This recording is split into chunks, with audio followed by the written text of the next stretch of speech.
Here we go. Hi, good evening. Sorry for the little delay, and thank you, Shalom, for the tech support. We're living at what is truly unprecedented times for us. Our whole world has really gone upside down, and everything that was normal has become so different. And it really is humbling that something that measures 125 billionths of a meter has closed airports, countries. One of my favorites, the Indian Wells tennis tournament, was canceled, and even the NBA has been canceled. And as I sent out on Friday, it's not that it has taken away our security. It's that it has taken away our false sense of security. We think everything's all set and we know what's going to be and we plan for the future and we have our trips, we have our schedule, and we have our accounts, and we have everything all set. And in fact, we don't. There was a time in our life when things were very precarious, and Natalie came home from work and she found me sitting on the floor playing guitar. And I was playing a certain song over and over. And the song was, Ani Mamin Be'emunah Shalem, I believe with complete faith. Shabara Yisbarach Shemo, that the Creator, Hu Bareyu Manhig L'chol HaBeruim, He's the one who's created and orchestrates everything that happens. V'hu levado asa oseh v'yaseh, and He is the one who really controls everything. And I kept singing that over and over, and she realized something had happened. And what we said to each other is, let's see what Hashem has planned. Sometimes we just have to go along for the ride and see what we can learn from that experience, what we can learn from that situation.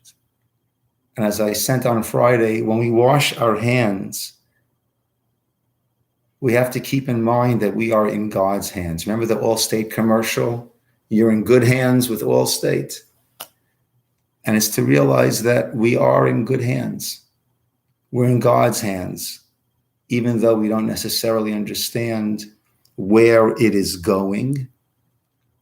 But our focus needs to be not on why, but on what. In this week's parsha that we read, not in Shul, on Shabbos, so after the sin of the golden calf, Moshe turns to God and says, Lama yechere apcha?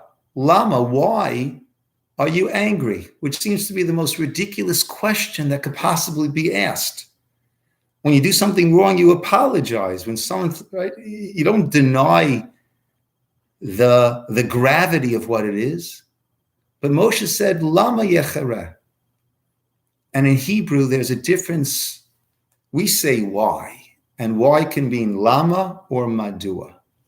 But in Hebrew, there's a very big difference. Lama is le to ma. Madua is me from da, from knowledge. Madua is, what were the facts that led up to this? But lama is le ma. Where is this going to? And Moshe said to God, where is this going to? You are connected forever to the Jewish people. And if you will destroy the Jewish people, then your name will also be dragged down. But always we need to ask, lima, to what? Where do we go with this? How do we grow? What can we gain? What is the reason? What are the opportunities that are contained in this situation that's coming our way? I'd like to share with you 4 thoughts on that. Firstly, I'd like to share with you a letter, an email that I received on Friday, right after we had closed down Beth Jacob, unprecedented, closed down Beth Jacob for Shabbos. And this Dear friend, dear congregant, wrote as follows: Rabbi, I know today is not easy for you. I barely come to shul, and it feels terrible to me. It may sound weird, but we find a phenomenon where people who may not go in the ocean or even the beach have a deep sense of pride in it and would do anything like tax themselves to protect it because they feel that deep connection, even though it's not in their regular practice to visit the coast. He writes, that is how I feel tonight about our shul. Shabbat is special in our home, whether we walk to shul or not. But one thing that makes it so is that we know that it's there, that you are there, that, and he listed 6 other names, that so-and-so and so-and-so and so-and-so and so-and-so are there. And if I came, it would be a welcoming place. Perhaps there is a silver lining in all this that will make us all appreciate more our ability to daven together. I know I already feel that way. Shabbat Shalom, Rabbi. Certainly, we don't appreciate something fully until we don't have that easy access to it anymore. All of the morning blessings that we make, Pokeach Ivrim, he opens the eyes of those who are blind. When we were in Israel, we visited the Blind Museum. And there you are actually completely blind the whole time. They treat the walls so no light filters through. And when you don't have something, that's when you learn to appreciate all the things that we have. And certainly, I think not being together this past Shabbos, I know it gave me, and I'm sure it gave many, many of you, that profound appreciation for that which we often take for granted. We have to realize the community that we have, the people that we have, how blessed we are, and to be sure to fully appreciate and access that gift, those gifts that we have. Secondly, when we go into a panic mode, when we feel vulnerable, we often become selfish. There were fights in the supermarkets over toilet paper. People somehow became this baser version of themselves. This Shabbat, I had about an hour and a half extra time without the walks to shul. There was a fellow by the name of Sam Silverberg, who was a Holocaust survivor, who came to Beth Jacob a number of weeks ago on a Sunday morning. He davened with us, put on tefillin, and he said Kaddish for his father. He had given me his book, From Hell to the Promised Land. In that hour and a half, I had time to read the book from beginning to end. And he writes there how his father, he was in the camps with his father, how his father in that crazy hell that was around him, that caused so many people to act in such a violent and debased manner, how his father always retained his poise, his grace, and his dignity. And when we are in a situation like this, it gives us the opportunity to rise above, to be concerned about our neighbors, about our friends, about those in our community who might not have easy access to the resources, who might not have family, might not be able to go out shopping. To make sure that we inquire, that we see, how's everybody doing? This is something that puts us to the test. Who are we really? What are we really about? What's really important to us? How do we act when our backs are against the wall? Is it all about myself, my immediate family? Or are we concerned, looking to help other people along the way? And I'd add that this whole idea of social distancing also is a way of helping others. It's like the directional signal on the car. You don't need it. You know which way you're going to turn. But you hit that signal to make it easier for other people, that they know, should they slow down? Can they continue at the regular pace? The social distancing might not be so important for you. You might be healthy. You might be in that age bracket where they say it's not really a concern. But it's a way of taking a social responsibility for other people who might be vulnerable. And even a person might be a young age, you have no idea what's going on with them in terms of their health, in terms of their breathing, in terms of their lungs, in terms of so many aspects of their health that you don't know about. And it's so important to be concerned about one another and to really set an example. You know, they closed the schools. So if the kids aren't allowed to go to school, then we as the adults also have to make sure we're setting an example, that we are quarantining to a certain degree, that we are minimizing our interactions with others. No one would, chas v'shalom, heaven forbid, want to be in a situation where we caused something to someone else. Thirdly, this quarantine in Hebrew is called bidud. And there is a concept of hitbodedut, which is having some time alone, taking oneself out of the rush of life, out of all the things that we need to do and places where we need to go and the people that we need to meet and all that we need to do, and to pause and to have some time to think and to dwell on and to introspect. This Shabbos, not davening in shul, which goes at a certain pace, my shacharit, my morning prayers, took about an hour and a half. I know I already used my hour and a half extra from walking to read the book, but they changed. My shacharit, my morning prayers, took about an hour and a half.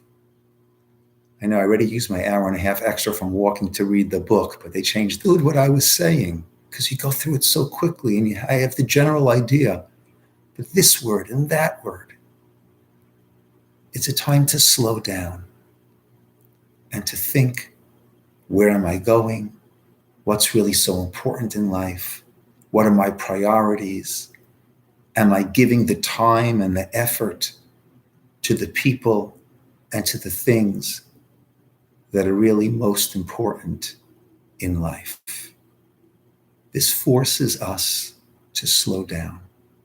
It forces us to have some of this hisbodedus, some of this contemplation, and hopefully an ability to redirect and refocus ourselves and where we really want to go. Lastly, there is that famous teaching of Pirkei Avos. Ben Zoma taught, Ezuhu Ashir Hasameach Bichelko. Ezuhu Ashir, who is a wealthy person? Hasameach Bichelko, so often mistranslated as someone who is satisfied with his lot. That's not what it says. It says Sameach Bichelko. It says someone who is truly happy with what they have. And this is a time for us to realize that all the things, so we couldn't go on that trip that we thought and that flight that we thought and this and that. But look at what we have. Look at the blessings that we have all around us. God really shook the world up quite a bit. This little virus really changed the world around us. But it allows us to focus on the incredible gifts that we have, the wealth that we have, the people that we have, the community that we have. This is a time to really step back and appreciate the gifts that we have. Yes, we are, each and every one of us, very, very ashir, very, very wealthy. If we only are to focus and be happy, rejoice on what we have.